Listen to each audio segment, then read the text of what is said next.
ठीक है, अब रेस्पिरेशन प्लांट की बात करते हैं। ठीक है, रेस्पिरेशन प्लांट्स ज़्यादा सेलुलर रेस्पिरेशन करते हैं। तो रेस्पिरेशन प्लांट में क्या होता है, सबसे पहले ऑक्सीडेशन ऑफ फूड होगा। सबसे पहले क्या होता है, कार्बन कार्बन सबसे पहले ऑक्सीडेशन ऑफ फूड होता है, जहाँ कार्बन कार्बन सिंगल बॉन्ड का होता है, ब्रेक होता है। Carbon carbon single bond break होंगे और कंसिडरेबल अमाउंट में एनर्जी निकलेगी, और ये एनर्जी स्टोर करी जाती है in the form of ATP. ATP का जो करेंसी सोर्स है, energy currency source of the cell.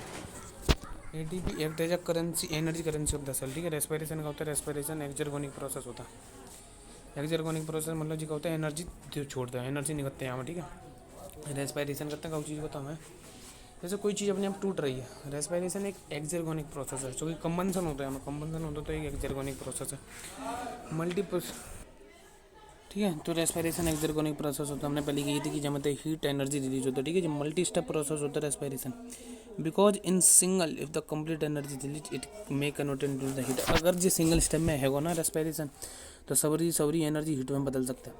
तो step by step energy release होता है, step by step ATP form होता है। याद रखिए, जो एम्फिबोलिक प्रोसेस होता है रेस्पिरेशन, जहाँ कैटाबॉलिक एनाबॉलिक रिएक्शन दोनों होता है। रेस्पिरेटरी सबस्ट्रेट वो होता है जो रेस्पिरेशन के अंदर जाता है। The compound that are oxidise during the process of cellular respiration, मतलब जो कंपाउंड सेलुलर रेस्पिरेशन के दौरान ऑक्सीडाइज होता है वो होता है respiratory substrate. Respiratory substrate carbohydrate, fat, protein भी हो सकते हैं और ऑर्गेनिक एसिड हो सकते हैं। इन द अब्सेंस ऑफ या लेस एबिलिटी ऑफ कार्बोहाइड्रेट, तो रेस्पिरेटरी सबस्ट्रेट फैट और प्रोटीन भी हो सकते हैं। मतलब अगर तुम्हारे पास कार्बोहाइड्रेट रेस्पिरेटरी सबस्ट्रेट ना है तो फैट और प्रोटीन होता है। समझते याद है, जो प्रेफरेबल होता है वो होता है कार्बोहाइड्रेट सबस्ट्रेट, बाकी बात फैट होता है, फिर प्रोटीन होता है। तभी तो कहना भाई कार्बोहाइड्रेट का है वो कम करता है। तभी तो फैट अगर रेस्पिरेशन के अंदर जाओ तो तुम पतले होंगे, स्वच्छ रहेंगे। प्रोटीन नहीं होना चाहिए भाई रेस्पिरेटरी सबस्ट्रेट, क्योंकि प्रोटीन ही अगर रेस्पिरेशन में आ रहा तो सब कुछ खराब है। देखो, all the energy required for the lab process obtained by the oxidation of some macromolecule, जाते हम क्या कहते हैं, फूड कहते हैं।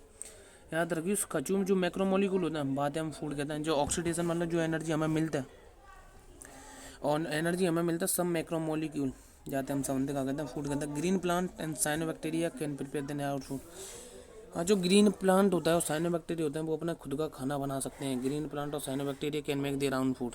ठीक है, ग्रीन बैक्टीरिया और cyanobacteria can make their own food. ठीक, ठीक है, ठीक है, ठीक है, ठीक है।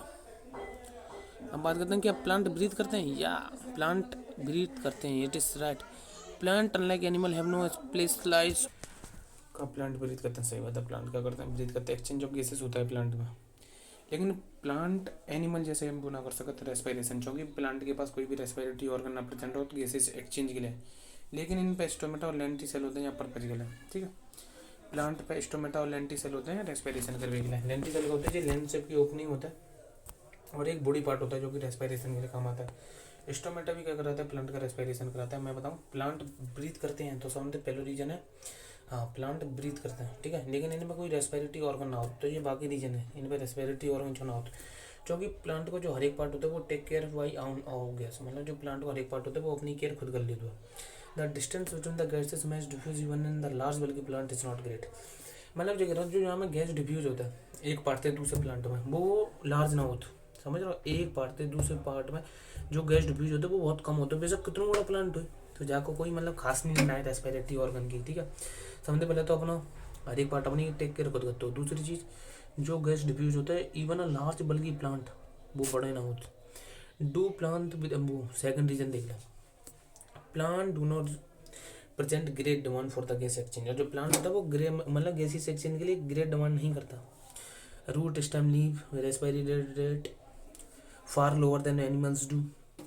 मतलब जो रूट स्टेम लीव्स होता है उनकी जो रेस्पिरेटरी रेट होता है वो कम होता है एनिमल तो भाई, जैसे जितनी एनिमल की रेस्पिरेटरी रेट होता है बात बहुत कम होते हैं प्लांट की respiratory rate. Only during photosynthesis और large volume are gas exchange. Each leaf is well adapted take care of its own needs during this period. मतलब जो करो कि फोटोसिंथेसिस के दौरान ही केवल प्लांट में होता है लार्जर गैसेस एक्सचेंज होता है, बाकी बात नॉर्मल होता है प्लांट। दूसरा रीजन है कि प्लांट देख, दूसरा रीजन ये है कि प्लांट ग्रेट डिमांड नहीं करता गैसेस एक्सचेंज की। जो रूट स्टेम लीव्स होता है वो लोअर रेट पे रेस्पायर करते हैं, जो एनिमल का तो बात है लोअर रेट पे रेस्पायर करते हैं। ऑनली फोटोसिंथेसिस के दौरान केवल प्लांट पे large volume of gases exchange होता है। वैसे नॉर्मली सब चीज़ रहता है। When cell photosynthesis availability of oxygen is not a problem in this cell since oxygen is release with in the cell. मतलब जी करो मतलब जिगर फोटोसिंथेसिस के दौरान जो ऑक्सीजन अवेलेबिलिटी है वो कोई भी प्रॉब्लम नहीं करेगी। मतलब फोटोसिंथेसिस के दौरान ऑक्सीजन प्रेजेंट है ना प्रेजेंट बाजे का जो दिक्कत ना क्योंकि प्लांट खुद ही ऑक्सीजन प्रोड्यूस करते हैं with in the cell. Third reason ये the distance of gases must diffuse in the large bulky plant is not great जैसा हम ऊपर पढ़ चुके हैं। Each living cell in plant located quite close surface to the plant of the close to the surface of the plant. मैंने कही जो हर एक सेल होता है वो सरफेस ऑफ द प्लांट के बिल्कुल पास है। In stem the living cell are organized in the layers inside the beneath of the bark. जी करो जो स्टेम में जो लिविंग सेल होता है वो अपने आप को ऑर्गेनाइज करके रखते हैं inside the beneath of the bark. This is also facilitated by the loose packaging of parenchyma cell in leaves, stem and roots, which provide interconnected network and of air space. याद रखिए this is also facilitated by the loose packaging of parenchyma cell in leaves, stem and roots, which provide interconnected network of air space. ठीक है, सबसे पहले जगह जी cuticle होती है, केवल सूट पे क्यूटिकल होती है। एपिडर्मिस की जो ऊपर कवरिंग होती है कहते हैं क्यूटिकल। ठीक है, जगह अपर एपिडर्मिस अपर एपिडर्मिस में क्या परसेंट होता है, क्यूटिकल परसेंट होता है। ठीक है जी, लोअर एपिडर्मिस होता है 90% होती है। ठीक है, गली हो। ठीक है, सबसे पहले आप टाइप्स ऑफ रेस्पिरेशन की बात करते हैं। अब बात करते हैं एरोबिक रेस्पिरेशन। एरोबिक रेस्पिरेशन का होता है एरोबिक रेस्पिरेशन ऑक्सीजन की प्रेजेंस में होता है। अनाएरोबिक रेस्पिरेशन का होता है अनाएरोबिक रेस्पिरेशन ऑक्सीजन की अब्सेंस में होता है। ठीक है, एरोबिक रेस्पिरेशन में क्या होता है, कंप्लीट ऑक्सीडेशन होता है फूड का कंप्लीट ऑक्सीडेशन होता है जहाँ में एंड प्रोडक्ट CO2 और H2 होता है। ठीक है, अनाएरोबिक रेस्पिरेशन में क्या होता है, partially oxidation partially break down होता है ग्लूकोज का जहाँ में जो एंड प्रोडक्ट होता है वो लैक्टिक एसिड और इथेनॉल होता है। ठीक है, जो एरोबिक रेस्पिरेशन होता है वो इंटरमोलिकुलर रेस्पिरेशन होता है, दो मोलिकुलर के बीच का। लेकिन जो एरोबिक रेस्पिरेशन इंटरमोलिकुलर होता है, एनाएरोबिक रेस्पिरेशन इंट्रामोलिकुलर होता है। ठीक है, एरोबिक रेस्पिरेशन में 36 से लेकर 38 ATP बनता है और अनएरोबिक रेस्पिरेशन में 2 ATP बनता है हर एक मोलिक्यूल में। एल्कोहलिक फर्मेंटेशन में CO2 रिलीज होता है, लेकिन लैक्टिक एसिड फर्मेंटेशन में कोई CO2 रिलीज ना हो। लैक्टिक एसिड फर्मेंटेशन होता है तेरी एनिमल में, एल्कोहलिक फर्मेंटेशन होता है तेरी प्लांट वगैरह में। तो in which type of the process CO2 is not release, anaerobic respiration in animal. अब बात करते हैं ओवरव्यू लेते हैं सेलुलर रेस्पिरेशन को। ठीक है, सेलुलर रेस्पिरेशन को ओवरव्यू लेंगे। ठीक है, सबसे पहले ग्लूकोज को ग्लाइकोलाइसिस होता है जी सेल की साइटोप्लाज्म में। तो ग्लूकोज को ग्लाइकोलाइसिस सेल के साइटोप्लाज्म को जहाँ में 2 पायरुविक सेक्शन बन जाएंगे। जब ऑक्सीजन प्रेजेंट होगा तब तो ये मैट्रिक्स ऑफ द माइटोकॉन्ड्रिया में एंटर कर जाएंगे। जब ऑक्सीजन एब्सेंट नहीं होगा तो ये करेंगे फर्मेंटेशन करेंगे। ठीक, फर्मेंटेशन करेंगे। अगर ऑक्सीजन प्रेजेंट है तो ये मैट्रिक्स ऑफ माइटोकॉन्ड्रिया में मतलब एंटर कर जाएंगे। तो सबसे पहले पायरुविक एसिड एंटर करो तो जाते लिंक रिएक्शन वही तो 2 एसिटाइल कोएंजाइम A1। ठीक है, 2 पायरुविक एसिड जाते लिंक रिएक्शन तो एसिटाइल कोएंजाइम में बनो एसिटाइल कोएंजाइम में क्रैब साइकिल वही एसिटाइल कोएंजाइम में क्रैब साइकिल चलेगी। फिर सबसे पहले लिंक रिएक्शन फिर Krebs cycle. Process during the aerobic respiration होता है glycolysis link reaction Krebs cycle ETC। Electron transfer chain होता है आगे बढ़ेंगे। ग्लाइकोलाइसिस EMP पाथवे कहते हैं। ग्लाइकोलाइसिस का मतलब होता है ग्लूकोज की स्प्लिटिंग, जो कि पाथवे हम कहते हैं EMP पाथवे। ठीक है, EMP पाथवे कहते हैं जो गुस्टे पेम्बेडन और समेरा और जे पैरानेस ने दी थी। जो कॉमन फेज होता है एरोबिक और अनएरोबिक रेस्पिरेशन मतलब। ठीक है, ग्लाइकोलाइसिस का मतलब होता है ग्लूकोज की स्प्लिटिंग होता है ग्लाइकोलाइसिस। ठीक है, जो कि बनने दी थी मतलब जी एरोबिक और अनएरोबिक रेस्पिरेशन के बीच कॉमन होता है। मतलब चाहे ऑक्सीजन प्रेजेंट हो चाहे नहीं हो लेकिन ग्लाइकोलाइसिस तो होगी। जहाँ में क्या होता है पार्शियली ब्रेक डाउन या ऑक्सीडेशन होता है ग्लूकोज का ग्लाइकोलाइसिस में जाते पायरुविक एसिड बनते। ठीक है, और जी साइटोप्लाज्म में सेल में होता है। अब बात करते हैं नोट पॉइंट का कहते हैं in plant glucose is drive from the sucrose and sucrose या फ्रॉम स्टार्च। मतलब प्लांट में जो ग्लूकोज ड्राइव होता है वो सुक्रोज या स्टार्च से होता है। ठीक है, सुक्रोज कन्वर्ट जाता है ग्लूकोज और फ्रक्टोज में by the enzyme of invertase. अच्छा, जो सुक्रोज है मतलब सुक्रोज है एंजाइम होता है इन्वर्टेज ग्लूकोज और फ्रक्टोज में। ठीक है, okay. Enter the glycolytic pathway 2 monosaccharide glycolytic pathway में एंटर कर जाएंगे। ठीक, सबसे पहले क्या होगा अब जाके बात कर लें। सबसे पहले ग्लूकोज होगा, ग्लूकोज की जो फर्स्ट स्टेप होगी वो होगी हेक्सोकाइनेज ग्लूकोज 6 फॉस्फेट बनेगा। अब ग्लूकोज 6 फॉस्फेट कहेगा कि मोटे बढ़िया में भैया टूटे तो फ्रक्टोज 6 फॉस्फेट तो आइसोमर जाओ। सही बात है भैया, फ्रक्टोज 6 फॉस्फेट ले ले तू। नंपे हेक्सोकाइनेज मतलब नंपे ATP की बात होगी नंपे काइनेज लगाते पीछे, नंपे ATP की बात होगी नंपे काइनेज लगाते। तो ग्लूकोज 6 फॉस्फेट बनेगा तो जाकर हेक्सोकाइनेज यूज करेंगे जहाँ में 1 ATP कंज्यूम है गई।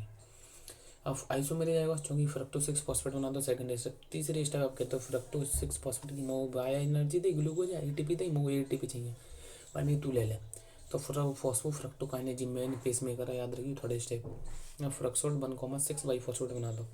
अब आओ अल्डोलेज, अल्डोलेज जिलाप और ढामट होता, ठीक है, ग्लिसरीन एल्डिहाइड फॉस्फेट है, धाप dihydroxy acetone phosphate 2G।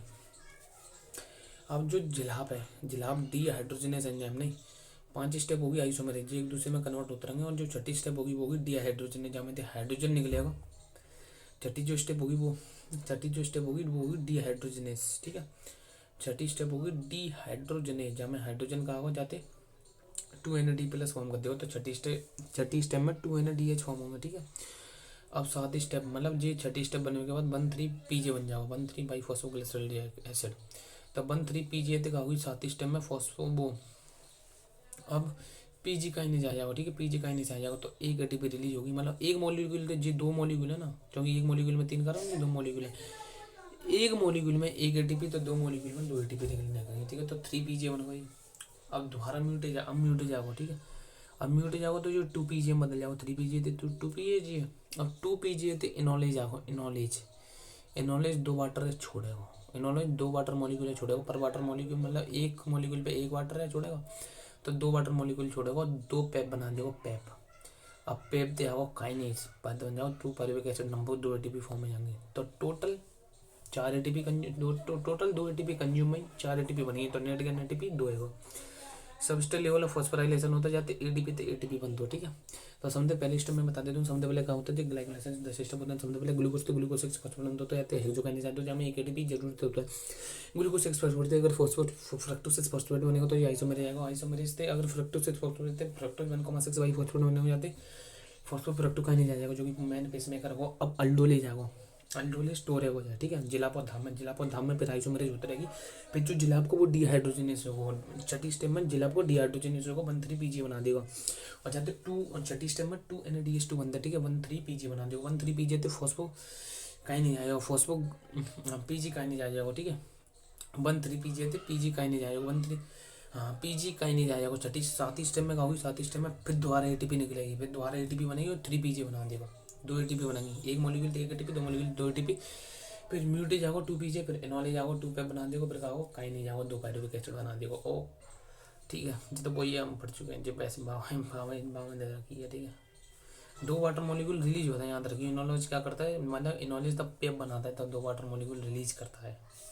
Glycolysis और एटीपी कैलकुलेशन की बात करते हैं, this process do not involve any consumption of oxygen, do not liberate CO2, मतलब जहाँ प्रोसेस में कोई भी ऑक्सीजन कंज्यूम नहीं हुई, कोई भी CO2 नहीं निकली, इट इन्वॉल्व 10 प्रोसेस आते हैं हमें, ठीक है।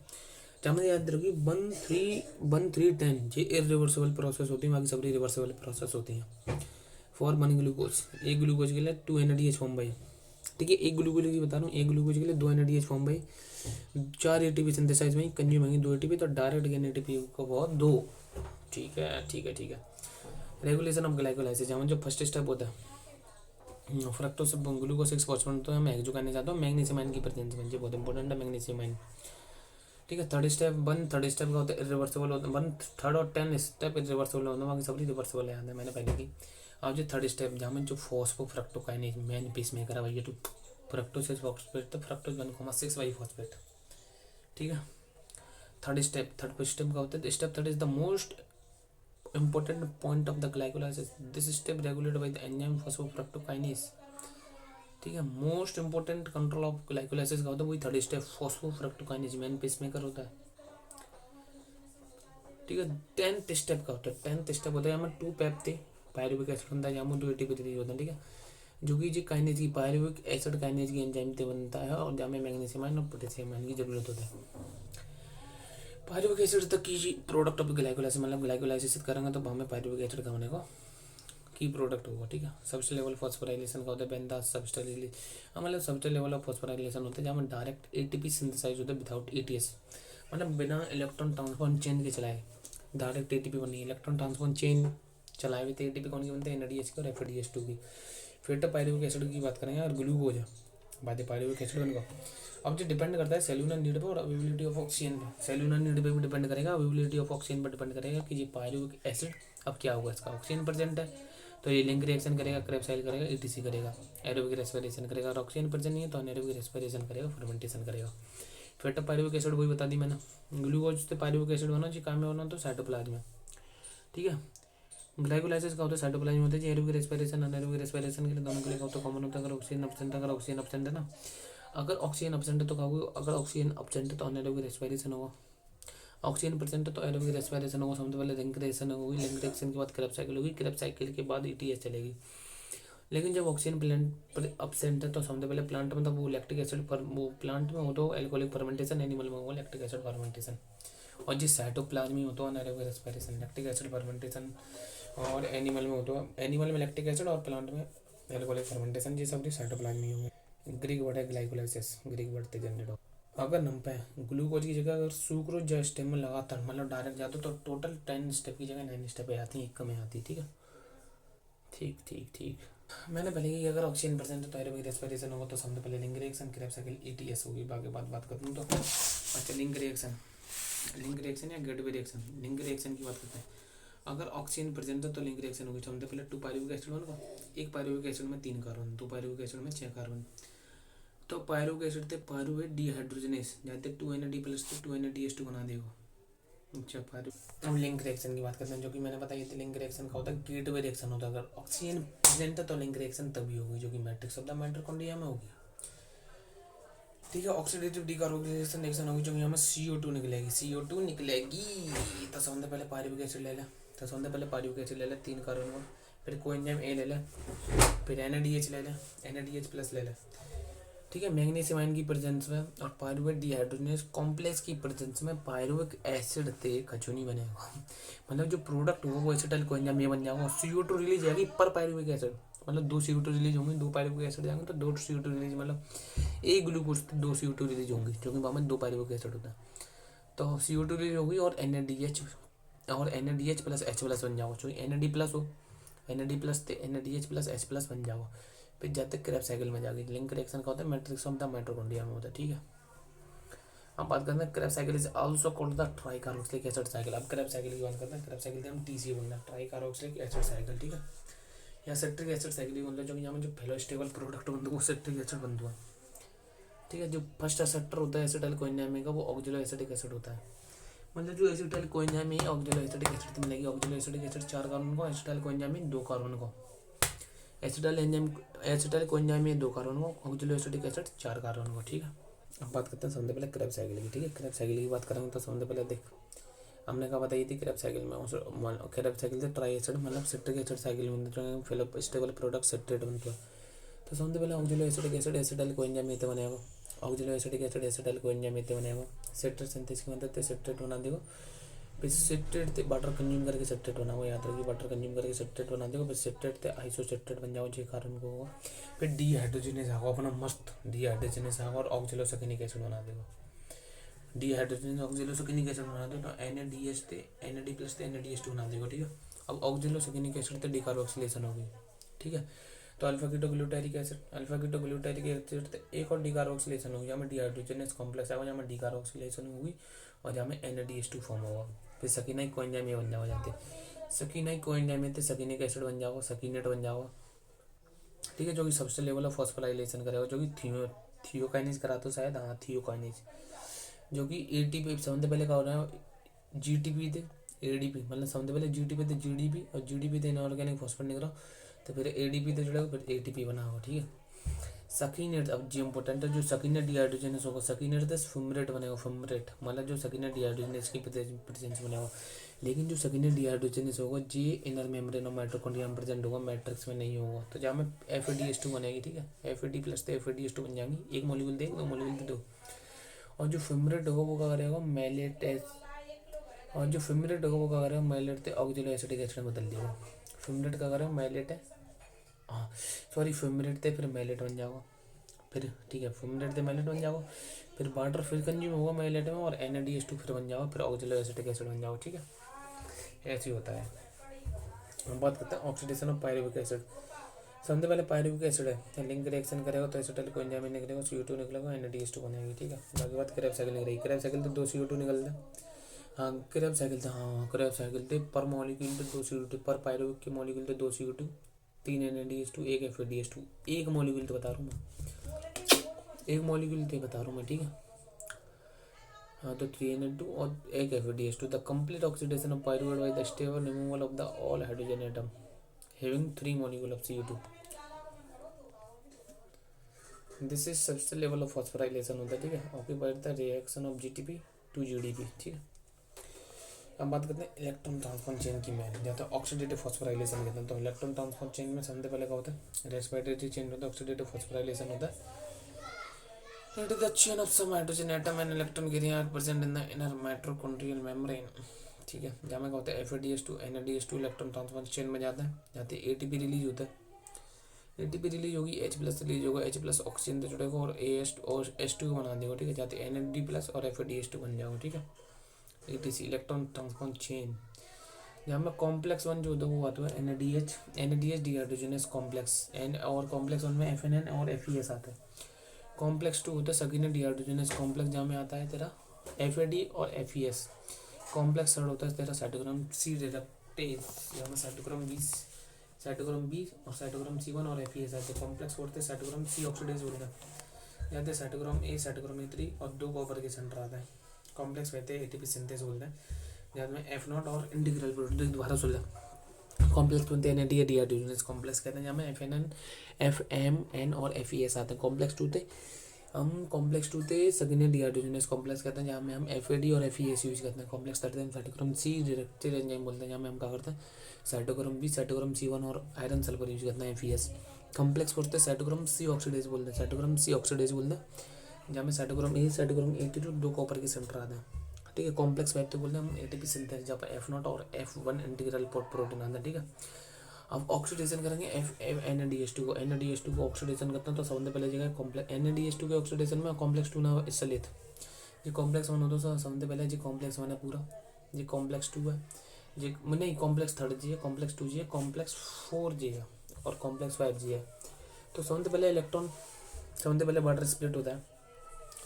वाटर स्प्लिट होता है तो 2 इलेक्ट्रॉन जहाँ में मूव करते हैं, कॉम्प्लेक्स होते हैं FN थे FES, तो 2 इलेक्ट्रॉन जो वाटर के टूटे वो तो ऐसे निकल जाते हैं जी इनर मेम्ब्रेन ऑफ माइटोकॉन्ड्रिया। याद रखिए जी इनर मेम्ब्रेन ऑफ माइटोकॉन्ड्रिया और जो पेरी स्पेशल और जी पेरी मेम्ब्रेन, मतलब जो उन दोनों के बीच का डिस्टेंस है।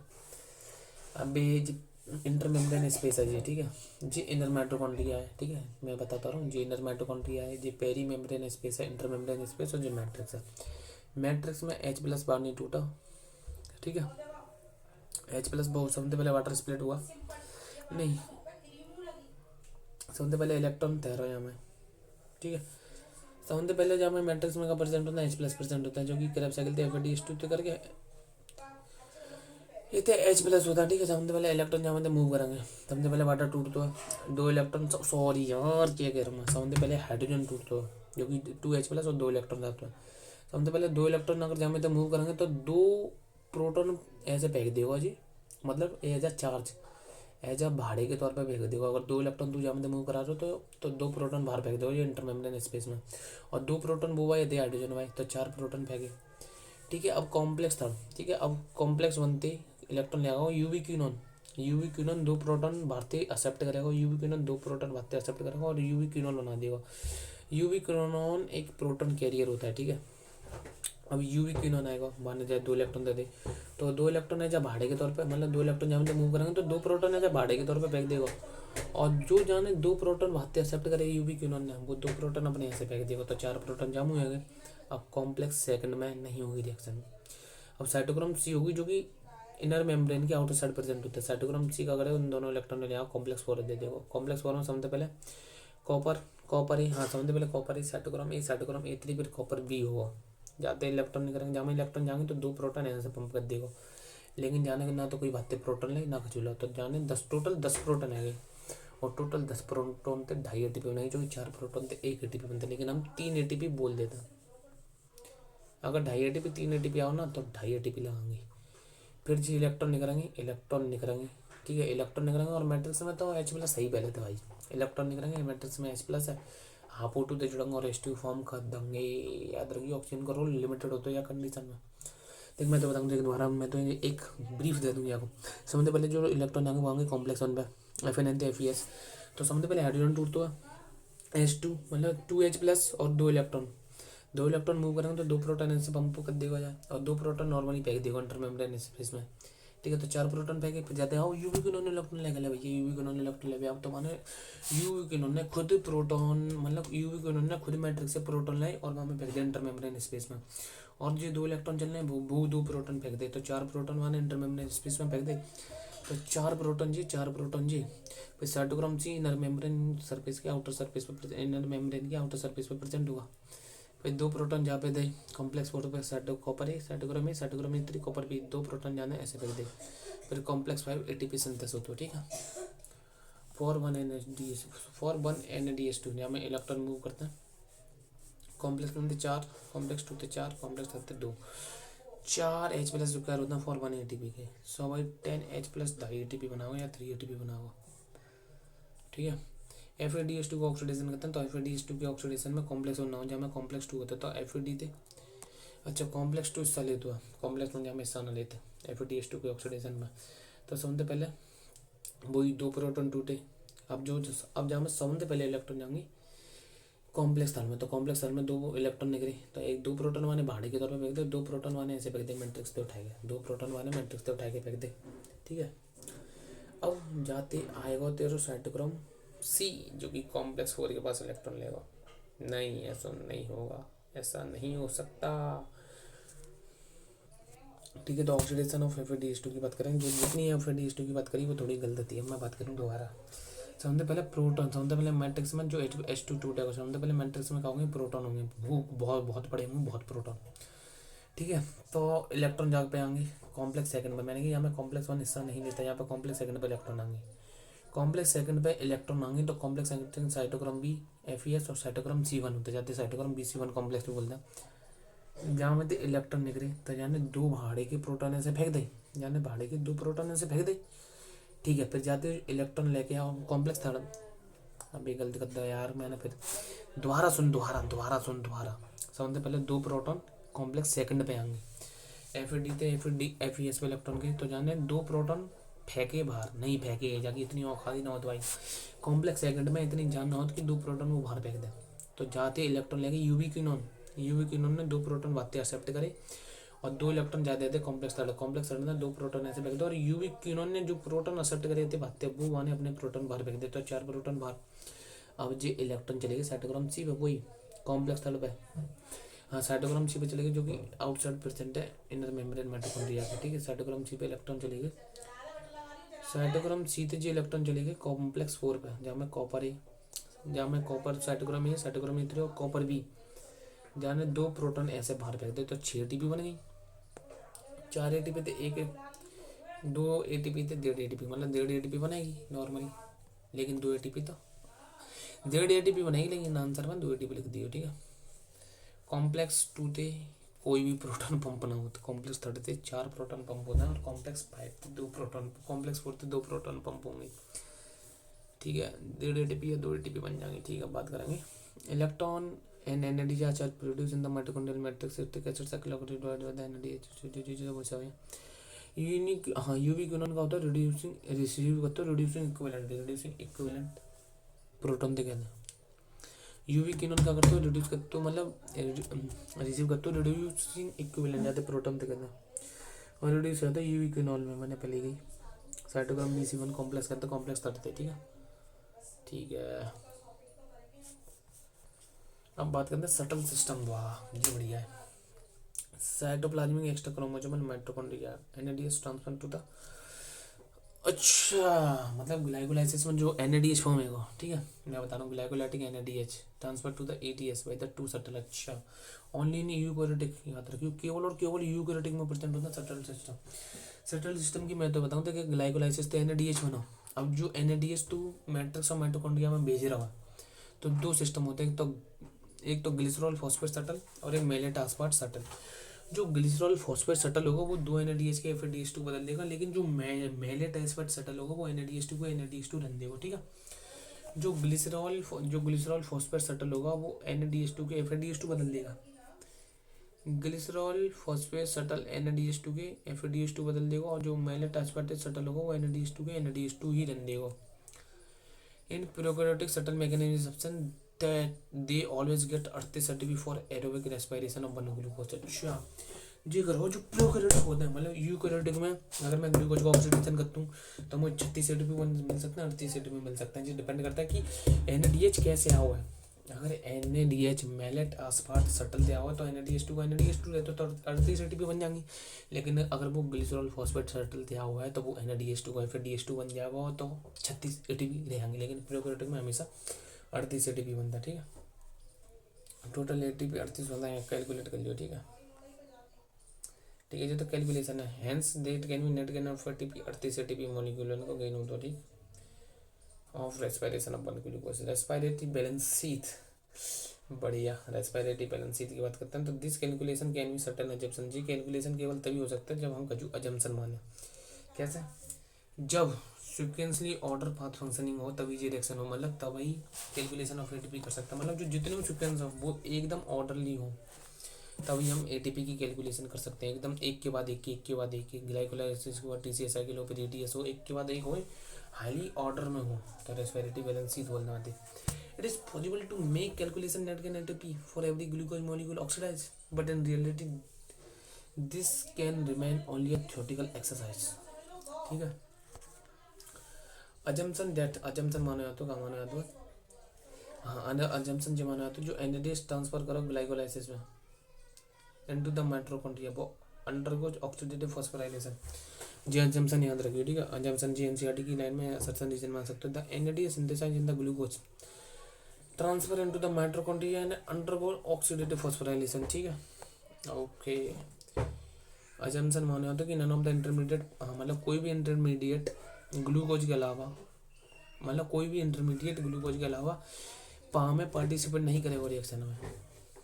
None of the intermediate in the pathway are utilise to synthesise any other compound, और कोई भी इंटरमीडिएट यूटिलाइज नहीं होगा टू सिंथेसाइज अदर कंपाउंड। ठीक है, only glucose is being respired, none other alternative substance entering in the pathway at any of the intermediate space. और याद रखिए रेस्पिरेटरी बैलेंस में केवल और केवल ग्लूकोज मॉलिक्यूल का ही रेस्पिरेशन हो सकता है। रेस्पिरेटरी बैलेंस में केवल और केवल ग्लूकोज ही रेस्पायर कर सकता है। ठीक है, but kind of assumption are not really valid in living system. ठीक है, all pathway work simultaneously does not take part one after another. लेकिन ये असम्पशन रियली वैलिड नहीं है लिविंग सिस्टम में, जहाँ में जो ऑल पाथवे होते हैं वो वर्क करते हैं साइमल्टेनियसली। ये असम्पशन वैलिड नहीं है क्योंकि जहाँ में एक पाथवे दूसरे पाथवे एकदम कोऑर्डिनेट वे में ना हो तो भाई जब ये जंक्शन वैलिड नहीं है। हम बात करते हैं एम्फीबोलिक पाथवे का होता है। एम्फीबोलिक पाथवे जैसे फैट, कार्बोहाइड्रेट, प्रोटीन, ये तो रेस्पिरेटरी सबस्ट्रेट होता है। तो कार्बोहाइड्रेट को समझते पहले, हाँ कार्बोहाइड्रेट को अगर मैं रेस्पिरेशन करता हूँ तो वही लिख लिया फ्रक्टोज 1,6 पायरुविक एसिड लिखता है। ठीक है, फैटी एसिड और ग्लिसरॉल। ठीक है, जो फैटी एसिड होता है वो डायरेक्टली एसिडाइल कोएंजाइम में बना सकते हो। Fatty acid directly acetyl coenzyme में बना सकते हो। जो ग्लिसरॉल होता है वो डाइहाइड्रोक्सीएसिडाइल बना सकते हो। ठीक है, और जो अमाइनो एसिड की बात करें, ठीक है अमाइनो एसिड की बात करें, अमाइनो एसिड पायरुविक एसिड बना सकते हो direct. Amino acid pyruvic acid बना सकते हो, और जो amino acid alpha ketoglutaric acid बना सकते हो। ठीक है, एम्फीबोलिक पाथवे, एम्फीबोलिक पाथवे जब में एसिटाइल कोएंजाइम में कॉमन इंटरमीडिएट होता है, याद रखिए। एम्फीबोलिक पाथवे में एसिटाइल कोएंजाइम में कॉमन इंटरमीडिएट होता है, हर चीज़ आता है वो जाई पे खत्म होता है, मतलब जाते पहले बनेंगे। जैसे फैटी एसिड डायरेक्ट ग्लिसरॉल बना देगी, और सॉरी यार हट, फैट तोड़ेंगे तो फैटी एसिड और ग्लिसरॉल बनेगा। कार्बोहाइड्रेट तो सिंपल शुगर है ग्लूकोज बनता है। प्रोटीन तोड़ेंगे तो अमाइनो एसिड बनेगी।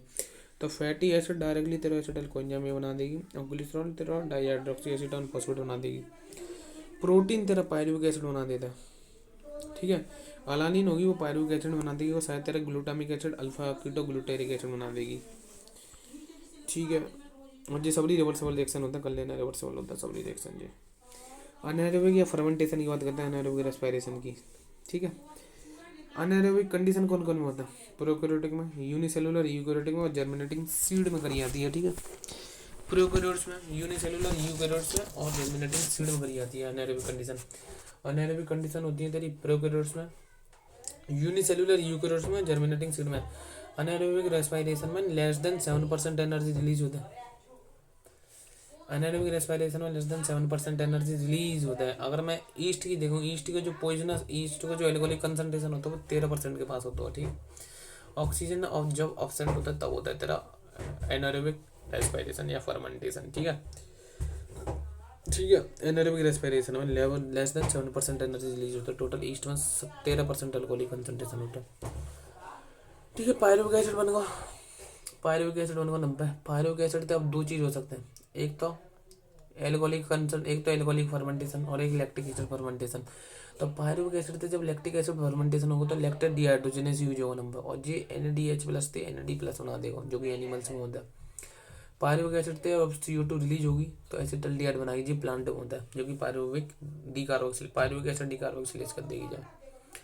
फिर एसिटल्डिहाइड का करेगी NAD प्लस H प्लस तो NAD बना देगी, जो एल्कोहलिक डिहाइड्रोजनेस का कर देगी, एल्कोहल में बदल देगी, जो प्लांट में होता है इतनी रिएक्शन। और इतनी रिएक्शन क्या होती है एनिमल में, ठीक ठीक है। जी का होता है एल्कोहलिक फर्मेंटेशन होता है, बहुत चीज़ का होता है, जी प्लांट को फर्मेंटेशन होता है और जी एनिमल को फर्मेंटेशन होता है। तो सबसे पहले पायरुविक में अगर तू एनिमल को फर्मेंटेशन करेगा तो लैक्टेट डिहाइड्रोजनेस लेगा, जाते NAD, हाँ लैक्टेट डिहाइड्रोजनेस लेगा तो जाते NADH प्लस H प्लस ते NAD प्लस बन जाओगा, NADH प्लस H प्लस ते NAD प्लस बन जाओ, ठीक है। जो कि लैक्टेट डिहाइड्रोजनेस करा देगा तो 2 लैक्टिक एसिड बन जाओगा, ठीक है। अब पायरुविक एसिड है, पायरुविक एसिड थे अगर मैं पायरुविक डिकार्बोक्सिलेज लाऊंगा, पायरुविक एसिड थे सबसे पहले पायरुविक डिकार्बोक्सिलेशन पर लेना पड़ेगा, तभी तो 2 CO2 रिलीज होंगी, एसिटल्डिहाइड बनेगा। फिर एसिटल्डिहाइड थे एल्कोहलिक डिहाइड्रोजनेस लाऊंगा, तभी तो NAD प्लस H प्लस थे NAD प्लस बन जाओ, ठीक है। एल्कोहलिक फर्मेंटेशन होगा तो सबसे पहले एल्कोहलिक फर्मेंटेशन ईस्ट में होता है, ईस्ट में, ठीक है। बता दी मैंने, यूनिसेल्युलर यूकेरियोट में, प्रोकैरियोटिक में और जर्मिनेटिंग सीड में होता है तेरा एल्कोहलिक, मतलब अनाएरोबिक रेस्पिरेशन। तो पायरुविक एसिड थे सबसे पहले पायरुविक डिकार्बोक्सिलेज का देकर, सबसे पहले पायरुविक एसिड थे पायरुविक डिकार्बोक्सिलेज का करेगा, CO2 निकालेगा, एसिटल्डिहाइड बना देगा। अब एल्कोहलिक डिहाइड्रोजनेस आएगा जो कि NADH2 थे NAD प्लस बना देगा, ज़्यादा बन जाएगा ethanol. Alcoholic fermentation is form, मतलब alcoholic fermentation is use in the formation of beverages, हाँ ब्रेड, ब्रेड बनाने के लिए यूज होता है, बाकी लिए होता है। ब्रेड बिकम पफ और spongy due to the CO2 release process, ये हाँ लैक्टिक एसिड फर्मेंटेशन है। इन ह्यूमन के मसल में होता है जब हम एक्सरसाइज करते हैं और ऑक्सीजन की सप्लाई प्रॉपर ना पहुँचता होता है। लैक्टिक एसिड फर्मेंटेशन होता है लैक्टोबैसिलस के द्वारा। It is use in form curd and dairy product. Lactic acid form होता है लैक्टोबैसिलस के द्वारा, जो कि डेयरी प्रोडक्ट बनाने के लिए यूज होता है। जाते कर्ड बिकम सोर हो जाता है due to the excess lactic acid. अगर हम ज़्यादा लैक्टिक एसिड फर्मेंटेशन करें तो कर्ड रेस्पिरेटरी क्वेश्चन होता है volume of CO2 evolve upon volume of oxygen consume, कितनी वॉल्यूम ऑफ CO2 डिग्री है अपन कितनी वॉल्यूम ऑफ ऑक्सीजन कंज्यूम भैया। The respiratory question depend upon the type of respiratory substance during the respiration, मतलब जो respiratory question है वो depend करता है रेस्पिरेटरी सबस्टेट पे। रेस्पिरेटरी क्वेश्चन होता है volume of CO2 evolve upon volume of oxygen consume. Carbohydrate को रेस्पिरेटरी क्वेश्चन होता है 1, ठीक है। कार्बोहाइड्रेट को रेस्पिरेटरी क्वेश्चन होता है 1 फॉर एरोबिक रेस्पिरेशन, याद रखिए एरोबिक रेस्पिरेशन के लिए कार्बोहाइड्रेट को रेस्पिरेटरी क्वेश्चन होता है 1, अनएरोबिक रेस्पिरेशन के लिए इनफाइनाइट होता है, ठीक है। फैट को मतलब ट्राइपामेंटिन को जो रेस्पिरेटरी क्वेश्चन होता है वो 0.7 होता है, 0.7 होता है ट्राइपामेंटिन को respiratory question. Then protein, protein को जैसे प्रोटीन को रेस्पिरेटरी क्वेश्चन 0.9 होता है, ठीक है, एक तो कम ही होता है प्रोटीन को रेस्पिरेटरी क्वेश्चन। हाँ ऑर्गेनिक एसिड का एक तो ज़्यादा होता है, जैसे ऑक्जेलिक एसिड जाको 4 होता है, रेस्पिरेटरी क्वेश्चन 4 होता है, ठीक है। एक ATP पे तब मैं टोटूँ तब 8.1 कैलोरी एनर्जी निकलता है। जब मैं एक ATP पे टोटूँ तो 1.8 किलो एनर्जी निकलता है, लेकिन एक ग्लूकोज के मॉलिक्यूल से 686 किलो कैलोरी एनर्जी निकलती है। तो यहाँ में जो एफिशिएंसी देखेगा और 36 ATP बननी है थी, तो एफिशिएंसी देखेगा तो 52 पॉइंट आ गई, मतलब 36 ATP तो मल्टीप्लाई दे दी 8.1 कैलोरी थे, और कितनी बन रही है वो देख लियो into 100, बस इतनी एफिशिएंसी आ जाएगी। 38 ATP है तो बाद में एफिशिएंसी आ जाएगी, ठीक है। Volume of CO2 evolve upon volume of oxygen consume, respiratory question type amative 0.7। Now let us compare the fermentation and aerobic respiration. जो fermentation account only for the partial breakdown of the glucose, where is the aerobic respiration is completely degrades to CO2 and H2। मतलब जो fermentation होता है वो क्या होता है, anaerobic respiration है, जो कि पार्शियली तोड़ता है वैसा ग्लूकोज को CO2, मतलब पार्शियली तोड़ता है। लेकिन फर्मेंटेशन में कंप्लीट ब्रेकडाउन होता है, लेकिन एरोबिक रेस्पिरेशन में कंप्लीट ब्रेकडाउन होता है, जहाँ में एंड प्रोडक्ट CO2 और H2 और एनर्जी बनता है। In fermentation net get of ATP only 2 molecule of ATP for each molecule degrade to pyruvic acid where many more molecule ATP are generated under aerobic condition. हाँ, जहाँ मैं एक line भूल गया कि कार्बन स्केलेटन वाली लाइन कि जो मतलब चीज़ें बनती हैं जैसे ग्लाइकोलाइसिस है, वहाँ में जो चीज़ बननी है वो कार्बन स्केलेटन है, मतलब दूसरी चीज़ें बनाएंगे वो, ठीक है, जो ऊपर की लाइन है, ठीक है। हाँ देख, मैं तो बताऊँ, देख फर्मेंटेशन में केवल नेट गेन ATP को दो है। एरोबिक रेस्पिरेशन की बात करेंगे तो 36 ATP या 38 ATP बनते हैं, ठीक है। NADH is oxidized NADH plus rather slowly in fermentation. However, very vigorous in case of aerobic respiration. मतलब जो कह रहा हूँ, जो फर्मेंटेशन होता है, जैसे NADH को फर्मेंटेशन कर रहा हूँ मैं, जैसे NADH, अच्छा, मतलब मैं NADH प्लस से ऑक्सीडाइज करूँ NAD प्लस में, मतलब मैं NADH ऑक्सीडाइज करूँगा NAD प्लस में, तो ये फर्मेंटेशन में स्लो होगा, लेकिन एरोबिक रेस्पिरेशन में जो फास्ट होता है, ठीक है। मैं NADH है NAD प्लस में बदल लूँ, मैं NADH NAD प्लस में बदल लूँ, ऑक्सीडाइज करूँगा, जो ऑक्सीडेशन फर्मेंटेशन में स्लो होगा, एरोबिक रेस्पिरेशन में फास्ट होगा, ठीक है। राम नाम खत्म चैप्टर।